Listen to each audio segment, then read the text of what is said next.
lubbuu Dhalcha. Yaa sirriitti maal fudhatini? Wantichu. Ati maal luuf altee firaati deessafi? Guyyaa kudhan keessa shimbirroodhaan daliin da'u. Da lubbuu guyyaa 15 Itti Herumtee. Sorry. Maar taree jinniin dharaa dafee? Ani insiidha maal? Inni jinniidhaan insiidha maal jechuu? Aboota Yesuusitiin. Ilaaliin bakka boocish. Namarra isa filadhee waan isa deemu geetanii mee obboleessa isaa Itti Herumtee gaana.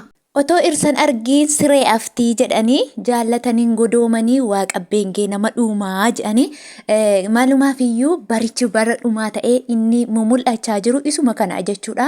Wantoonni hedduun dudubbatamu keessa wantoonni hedduun raawwatamee jira, dubbatamee jira, arginee jira, ageenyee jira jechuudha. Keessuma keessa darbee jechuudha.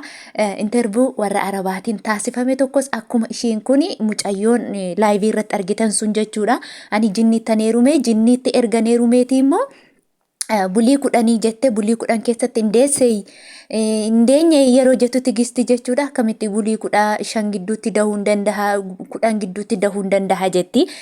Haa ta'uyyuu malee jechuudha. Maalummaa isaa dhiira ta'uu hin taane isaatu jinnii maqaa Yesuusin achumatti haa hidhamuyyuu malee jechuudha. Akkasuma tokkos jinnii fuudhee jedheeni. Biyya Masirii keessatti jinniin fuudhee kan dubbii kanan ture dhugaa waaqayyo kanan dhagaye interviyuu Arabiffaatiin jechuudha. Anis jinniin fuudhee ijoollee 3 irraa argadhe. Jinniin kun yeroo sibira jirtu nama fakkaatti garuu nama kaanitti immoo nama hin fakkaattu jinnii mataatii jedhe. Ishiin kunis immoo salgii kiyyatti na bu'ee darbe achumaanii akka abbaa haadha manaasaa ta'ee waan akkasii odeessiti jechuudha. Akkasumas immoo jinnii musliimaa fi jinnii kiristaanaatu jira. Jinniin musliimaa nama hin tuqxu, nama miitu, jinniin kiristaanaa nama miiti malee jette. Isa kana warri irraa beekanaa dubbatanii dhugaa dubbachuuf ani nama dadhabaadha. Nama dandeettii gadi fageenyaa wayis qoraana wayis immoo wangeela gadi fageenyaan naawuleejii yookiin beekumsa guddaa irraa hin qabu. Haa ta'uyyuu malee warri beekan kanarraa dubbatan hin jedha. Dhugaa waaqayyooti baay'ee nama garrama. Jinnii madha akkamittiin nama kan nama mi'uuf kan nama miine jiraate ayidoonna ani hin beeku garuu waaqayyo namaa eegu. Maalumaaf iyyuu nagaan dagannee hordoftootaa fi jaallatamtoota kabajamtoota maamiloota kiyyaa nagaa waaqayyo isiniif haa baay'atu. Akkasumallee obboloota koo amantaa biraa taatan nagaan lafaaf bakka jirtan isiniif haa ta'u isiniin jechuun jaaladha. Asirraa egaa akkuma beekamu guyyoota darban kana keessa ajandaa waa'ee Jinii Itti Herumtee kana haasofnaa jechuudha. Gaafa biyya ormaa dhaqanii wantoota godhan wantoota dhiisan nama wallaashisa jechuudha. Namni gaafa quufe dhugaa quufa jechuun quufni bilginnaa baay'ee nama barsiisa jechuudha. Namni yoo quufe ejja dhugaa waaqayyooti. Kanaafuu jechuudha deegan malee waaqan beekanii ja'a namoonni tokko jechuudha.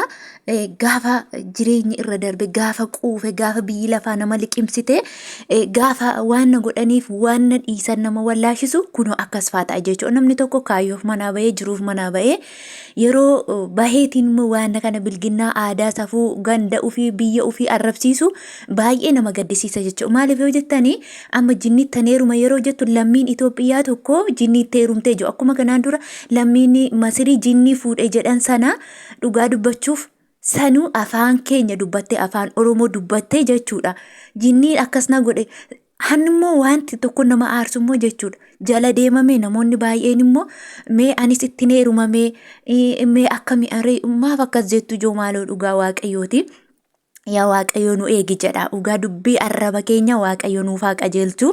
Namni tokko gaafa karaarraa jallatu, namni tokko gaafa waan hin taane keessatti kufu, namichuma sana faana kufna yookiin immoo laayikii argannaa yookiin immoo viyuu fooloo waan akkasii arganna. Wantoonni kun hundumtuu asitti nu biraa hafujo. Dhugaa waaqayyooti fooloodhaanis ta'ee laayikiidhaanis ta'ee waan hedduutiin maallaqa karaa adda addaa argatan.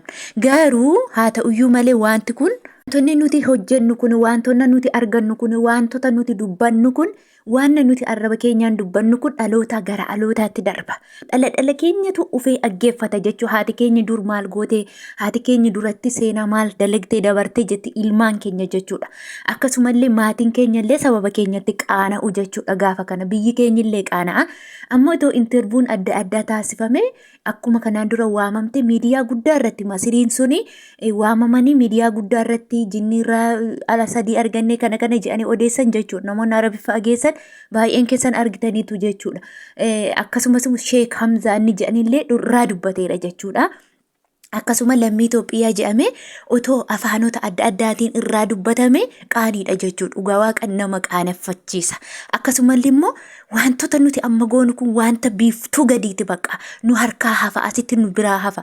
Waan nuti borgalaa godhannee deemuu dandeenyu waan kana miti jechuudha. Kun asumatti waan nu biraa hafa otoo safeeffannee otoo irraa dhiisnee badu. Dhugaa Waaqa kana faana odeessuun kana faana dubbachuun baay'ee kan nama qaaneffachiisudha jechuudha. Karuma jinnii kanaayyuu jinnii namatti galtii dhugaa Waaqa. Jinnii humtuu namatti galtii waa'ee makanaati faana haasa'umayyuu kanumayyuu maa gochuu faana gastii ergattanii ijoollee baay'ee faana gastii ergattanii kan faana haasoftan jirtu hangiiftii faa kennan jiru jechuudha. Dhugaa Waaqa jinnii ergatte riileeshinii jinnii qabaatte kalas kun xonqoltuu moortuu ta'uu dandeessa jechuudha. Kanaafuu maalitti akkaawwanti keessanitti argisiiftanii maalitti asii olee wanti itti ergu ashaangulliitii itti ergu feemesii gochuu laayikii gochuu buush gochuu maaltu isin geesse dhugaa rabbi irraa qusadha nama kana irra ooftanii darbuyyuu qabdu turtan malee ayidoon waan faana haasawumtu akkamitti akka siqiqina aggeeffachuu na sodaachisa dhugaa Waaqayyooti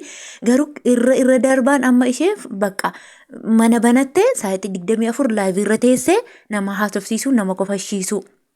Seexanni gaafa wanta tokkotu sitti bareechite waan argite waan biyya lafa kanarraa sitti bareechite sitti fakkeessite eessaan litti ittumaan qorqortee sitti lixxi jechuudha akka tafkiisi qorqortee sitti lixxi. Kanaafiyyuu namoonni baay'een keessan riileeshinii akka kanaa otoo qabaachuu baatanii baay'ee natti tolaa dhugaa jechuun yoon ani dogoggoreera ta'e dhiifama guddaa naa go'aa malee riileeshinii akka kanaa hin qabaatinaa isiniin jedha obboleewwan kiyya dhugaa isa baatan bichaaf hojjetadhaa. Yaa Waaqayyo nagaan nagashii jedha bara kana namti Waaqayyotti irkateetu yoo ba'e malee jechuudha wantoota baay'eetu biyya lafaarra nama harkisa jechuudha. Maallaqa fakkaatee nama harkisa bareeda fakkaatee nama harkisa waan hedduutu nama harkisa nama dogoggorsa jechuudha. Wanti har'a dogoggorame gaafa boodatti deebi'anii itti yaadanii ilaalan immoo gaabbii keessa nama gashee jechuudha. Arrabni har'a waa tokko dubbatte kun lafan buutu miidiyaa irra teessi jechuudha. Amma tokko otoo tiktookii waan adda addaa gubatee tiktookni yoo gubatee badeellee kanneen akka feesbuukii kan akka yuutuubii qabee jennaan waan ati har'a dalagde bormaatii kee bira jira waan ati har'a dubbatte bormaatii kee bira jira. Kun immoo salphina maatii ufii salphina biyya ufii salphina karaa adda addaa namatti fida jechuudha. Kanaaf obboleewwan kiyya dhugaa dubbachuuf ani isinirra beekee otoo hin taane ani isinirra nama ta'eeton ani nama dadhabaadha ani nama isinii gadiiti garuu otoo waan kanarraa of qusanneeti dhugaa baay'ee namatti tola jechuudha. Hadaraa keessa irraa of eeggadhaa dhugaa dubbachuuf nama riileeshinii akka kanaa qabu namoota waan akkasii qaban keessa walitti dhufeenya isaanii irraa fagaadhaa isiniin jechuun jaaladha. Yaadaa fi dogoggora qeeqa yoo qabaattan immoo dhiifama guddaa isiniin jechuun barbaada dhugaa.